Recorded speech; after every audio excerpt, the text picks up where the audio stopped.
कामदेव की कोई भी कला नारद जी के ऊपर प्रभाव न कर सके। तब कामदेव अपने नाश होने के भय से नारद जी के चरणों में प्रणाम करके क्षमा याचना करने लगे। बोले सरकार भूल हो गई, मैं अपने मन से ये सब नहीं कर रहा था, इंद्र के आदेश से मैंने ऐसा किया। कामदेव की दशा को देख करके श्री नारद जी महाराज बोल उठे, भयउन नारद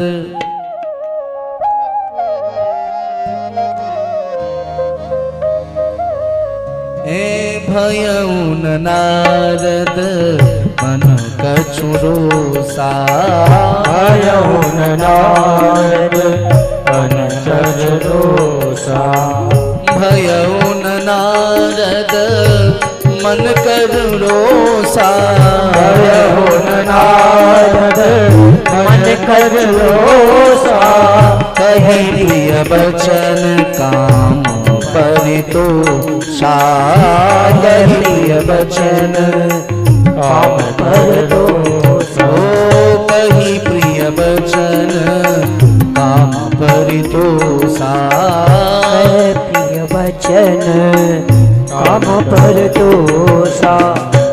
श्री नारद जी ने कामदेव को साप ने देकर उनके शंका का समाधान किया। कामदेव ने इंद्र की सभा में जाकर के और अपने जो कारनामे थे उसको और श्री नारद जी के सदाचार की भावना समस्त देवताओं को बताई। कि नारद जी ने रुष्ट होकर के हमें साप नहीं दिया, अभी तो मुझे समझा करके वापस कर दिया कि संत साधना करें तो किसी देवता की बातों में आकर के उनके साधना को नष्ट मत करना। वापस कर दिया।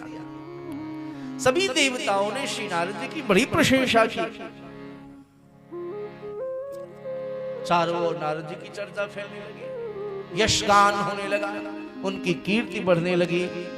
और यही श्री नारद जी के अंदर अभिमान के अंकुर को प्रकट कर दिया।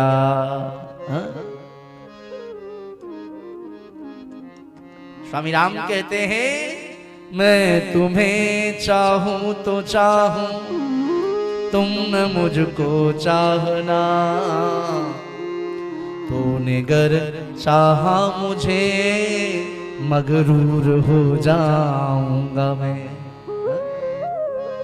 मैं तुम्हें देखूं तो देखूं, तुम न मुझको देखना, तूने गर देखा मुझे मशहूर हो जाऊंगा मैं।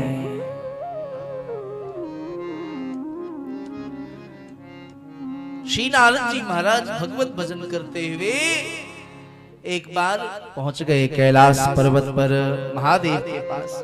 जाकर के साष्टांग प्रणाम किया और जाकर के अपने तप और कामदेव को जीतने की सारी कथा सुनाई। महादेव को जब अपनी प्रशंसा सुनाई, महादेव नारद जी को ऊपर से नीचे देख, नारद को हो क्या गया, अपनी प्रशंसा खुद ही की जा रहा है। मैं ऐसा, किसी व्यक्ति के पास आप बैठिए तो महाराज इतनी प्रशंसा करता है अपनी, मैं ऐसा हूं, मैं वैसा हूं, मैं वैसा हूं। समाज में लोकोक्ति है, ऐसे लोगों को कहते हैं साधारण भाषा में अपने मुंह मियां।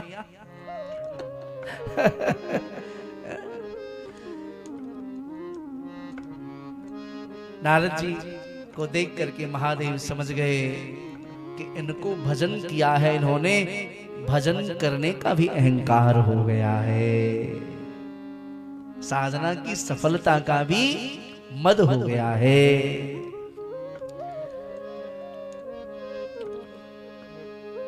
बार बार बिनबा मुनि तोए, जिम यह कथा सुनायो मोए।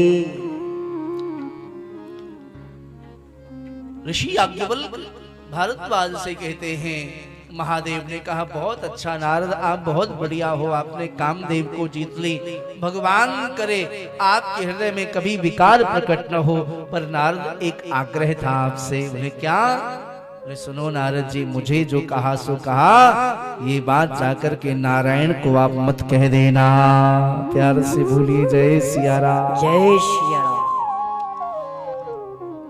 अहंकार हो गया है ना। अब नारद जी मन में सोचे, लगता है शिव जी को मुझसे ईर्ष्या हो रही है कि मेरे समकक्ष नारद कैसे खड़ा हो गया है?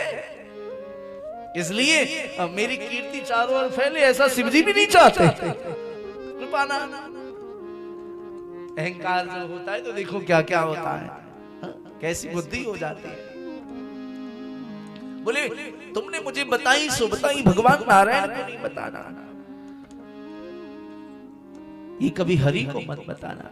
श्री नारद जी महाराज ने कहा ठीक महाराज आप कहते हो तो ऐसा ही करेंगे। लेकिन यह शिक्षा महादेव की नारद जी को अच्छी नहीं लगी। याज्ञवल्क्य कहते हैं भरद्वाज जी से, सरकार अब आगे की कथा नहीं तमाशा सुनो। भगवान जो चाहते हैं वही होता है।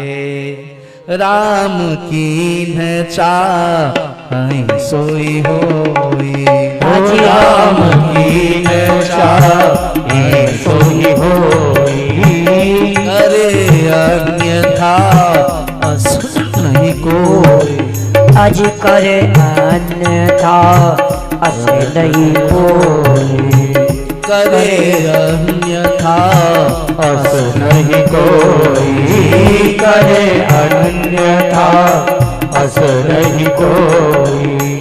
एक बार कर तल बर बीना, एक बार कर तलवर बीना, नारायण भज नारायण भज नारायण भज नारायण भज नारायण भज नारायण भज नारायण भज नारायण। एक बार कर तल बर बीना, एक बार कर तलवर बीना, गावत हरि गुण गान प्रवीणा, गावत हरि गुण गान प्रवीणा। क्षीर सिंधु गवने मुनिनाथा, सिंधु गवने मुनिनाथा, जहाँ बस श्रीनिवास श्रुति माता, जहाँ बस श्रीनिवास श्रुति माता, जहाँ बस श्रीनिवास श्रुति माता, जहाँ बस श्रीनिवास श्रुति माता। एक बार यह बात हजम न हुई कि महादेव ने कहा है कि तुमने कामदेव पर विजय प्राप्त कर लिया, यह बात भगवान नारायण को नहीं कह देना। यह उपदेश नारद जी को अच्छी नहीं लगी। तो महाराज चिंतन करते करते एक दिन हरि गुण गाते बीणा बजाते हुए श्री नारद जी क्षीर सागर में पहुंच गए। बोले क्षीर सागर सेन भगवान की जय।